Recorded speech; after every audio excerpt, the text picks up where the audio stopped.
Hi, my name's Chris Wagner. We bought this property about 8 or 9 years ago in Cheltenham. It's run about the 1980s, and I think at that time there was no energy performance certificate on the property, so I'd reckon it was probably a G, which is actually right for doing work on. So over the years, until now 2014, we've done quite a few upgrades on the property over the years, and coming in and let's have a look and see what we've done.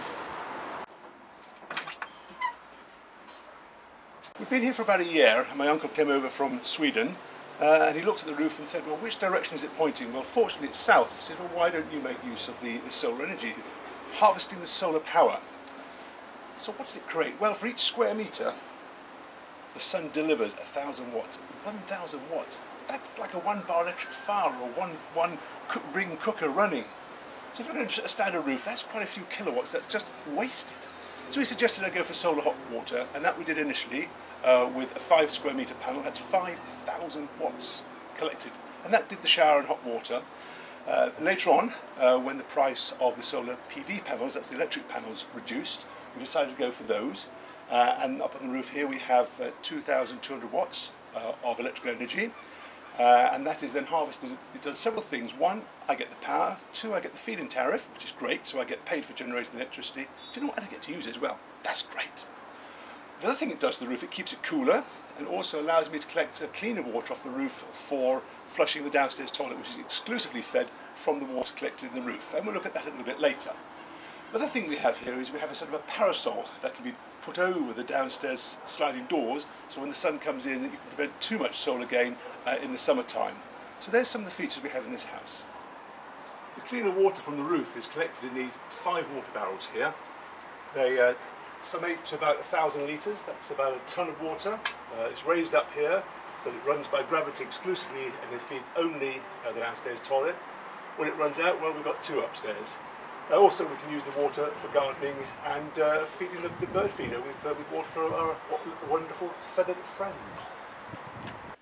We looked a little earlier at how the energy is collected from the roof, that is the electrical energy and the water energy. We've now moved into the garage, which is below the bedroom, so any waste heat generated here actually keeps the bedroom warm as well. So that's worth thinking about where to put the storage equipment.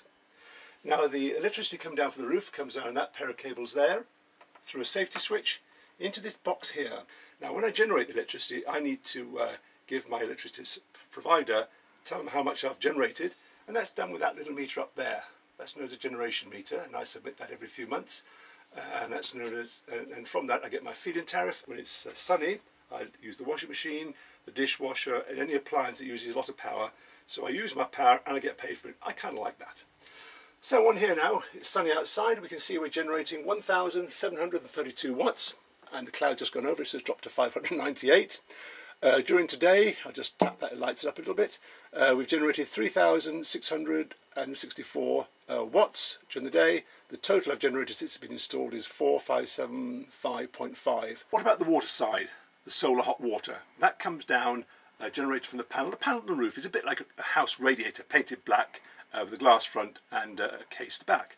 So the water comes down this black pipe here. And the hot side is at the moment, we're looking today, is about 58 degrees C. That's coming in there, which is plenty warm enough. And that goes down to the big cylinder here, which is 300 litres, which is about 2.5 to 3/4 times the size of a standard hot water cylinder in a house. Down the bottom is a heat exchanger coil, just a coil of pipe, and the hot water at the bottom there is cooled down by the cooler water coming in for the mains. So the cool water then goes back up the other side here again. Here we can see it's about 52 degrees C. Goes back up to the panel. The sun beams its 1 kilowatt per square metre onto it, and heats it up again, and that's pumped back down into here. The starting and stopping of this pump here, and the rest of it is controlled by a small computer where I can set the parameters of when I want to start it, when I want to stop it, and it also tells me how much energy I've generated. The solar computer here can be set up to start and stop the pump at the correct time.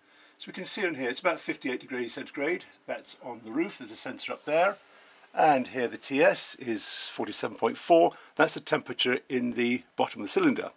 I've set this up so that this will be heated up until it's 2 degrees below the top one. So this will heat up to about 55, 56 degrees C, then the pump will stop. When the solar panel heats up again and gets a greater temperature, more than 6 degrees, this will then make the pump start and send the heat from the roof into the hot water cylinder, ready for use later. You might have heard of induction cooking, What's it all about? Why is it different to gas? Why is it different to halo hobs? And why is it different to the normal electric rings? Let's look at first at gas. There's a big gas flame burning there. One, it's dangerous in the house. Two, it gives off a carbon monoxide, carbon dioxide in the house. They're not good. And also, as part of the process of burning, it creates a lot of moisture in the house, which can lead to damp and condensation if you don't ventilate your house correctly. Let's look at the electric rings. They're dry, which is good. They're relatively fast, but they do leave a heat behind, so when you turn the electric hob off, it does actually boil over if you're not quick. The other thing is, if you put your hand on it, you will get burnt. The next one down the line, the next generation, is what's called halo hobs, where there's a heater underneath the glass, and that glows, that looks even neater. It's slowish to start, it also leaves a lot of heat behind. Induction cooking is completely different, whereby underneath here is a very powerful electric magnet, which when a metal saucepan is put onto it, creates a huge short circuit and generates a massive amount of heat in the pan, not on there. Here's the £20 note. It's real.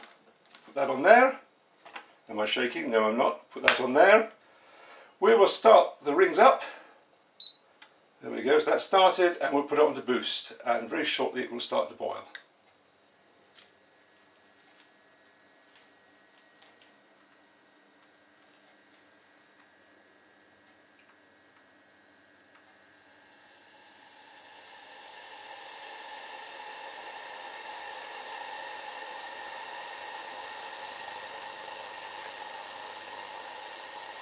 So now the water's boiling. Do I trust the ring? Yes, I do. There you go. One crisp, crunchy £20 note. And I put my hand on there, put that back on, and it starts to boil again. So what's all this about LED lighting? Well, in this kitchen here, we start off with 5 100-watt bulbs. That's a lot of power. Very expensive to run, and bulbs, they last 4 or 5 months, so I got a bit fed up with it and looked at LED lighting after I'd gone through the old CFL type when they were slow to start. So let's have a look and see what's happening to the marketplace. Let's have a look at one of these light bulbs here. This is what the marketplace has done with them now. That is an LED bulb. There we go, and that's known as a GX53 because of the distance between the 2 pins. It's very important with LED lighting to keep them cool. The biggest failure rate is caused by overheating of the bulb, so that's actually a zinc casting. And when you go shopping for your bulbs on eBay or wherever you go, try and go for a well-known manufacturer's name like Lumilife or like Philips or Megaman, which some of these come from. Buy cheap, and they'll only last a few months, and you'll get really fed up with them. A recent report from the Energy Saving Trust indicates that many homes suffer from damp, condensation and poor air quality.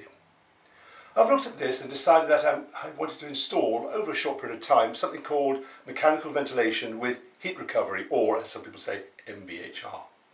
So what's it all about? Well, in rooms like the bathroom, the kitchen, maybe the toilet, the air gets very moist and maybe not so aromatic, so we really want to get rid of that out of the house. However, we have paid for it to be heated, and I really don't want that going out the window.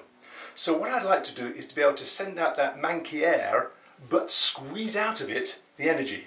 And you can do this through something called a heat exchanger. There's a box up in the loft that takes air from the bathroom here, which is very humid and containing energy, and it extracts it from the house with one fan. On the way out, it goes through a heat exchanger, and there's a separate fan that brings in fresh air from the outside, filters it, so it's great for people that suffer from pollen, and sends that filtered air into rooms like the bedrooms, where you want fresh, cool air. The other thing it does is it reduces the humidity. By reducing the humidity, those terrible things like bed bugs, and also the damp problem in the bathrooms with mould and black mould is dramatically reduced. So you feel a lot better in the house, and it really makes a happy, pleasant environment to live in. So mechanical ventilation with heat recovery, MVHR, does require ducting, that is pipes that bring in the fresh air and take out the old air. Now they obviously need to be a certain size. They can either be round, something that sort of size, or rectangular. And here I fitted rectangular ones with covering over them. So yes, in a retrofit situation, you might need these. For the rest of it in the house, I've gone very cleverly onto the floors and into the loft space. In a new build, however, it's actually built into the house, which makes it a lot easier to install. We looked at some potentially quite expensive things to do, but really, you can start off with the basics.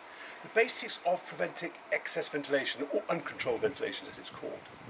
So what can you do? Well, on these sliding doors here, they're quite old, so what I've done is actually gone on the internet and found some new brush material and replace the old brush material, which had completely collapsed. The other thing is there's foam material here, so when the door's closed, that then provides further draft proofing on windy days. But having said that, make sure your house is correctly ventilated, otherwise you will get damp problems. Early double glazing from the 1980s was actually double glazing, but the whole glass panel was only about that thick, leaving just a few millimetres of air gap. And yes, it did insulate a bit, but not as good as the modern double glazing, which is something like that.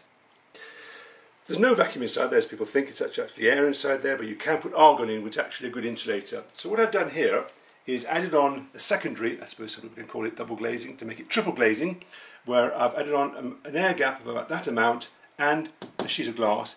It's actually a shower panel side that's been made specifically for this.